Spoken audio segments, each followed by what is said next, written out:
Chairman PTI बनने के लिए लतीफ़ खोसा, बुशरा बीबी और अलीमा खान शिकार पर हैं। रहनुमा इस्तेहकाम पाकिस्तान पार्टी फयाजुल हसन चौहान की बोल के प्रोग्राम तज्जिया में गुफ्तगू।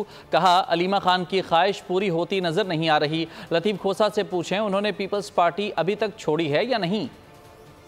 ये जो आज लीक हुई है, ये तो तीनों अफराद शिकारी हैं इस वक्त। लतीफ खोसा साहब भी शिकारी हैं, वो अपने शिकार पे हैं। बुशरा बीबी साहिबा 6 साल से शिकार पे हैं। अलीमा भी शिकार पे हैं। सारे जनाब एक शिकारी की तरह इस वक्त बिहेव है उनका। चेयरमैन तहरीक इंसाफ बनने के लिए, इक्तदार के लिए, ताकत के लिए, पैसे के लिए और अपने आप को बचाने के लिए कानून के शिकंजे से। अलीमा साहिबा है कि वो तो बबला कहती है पिछले 25-26 साल से कि ये पार्टी हमारे फैमिली की पार्टी है।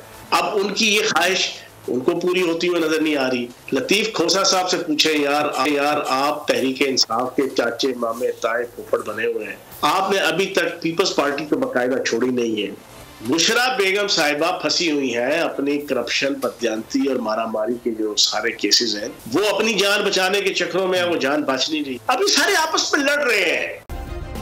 सब्सक्राइब करें और बेल दबाएं ताकि कोई खबर रह न जाए।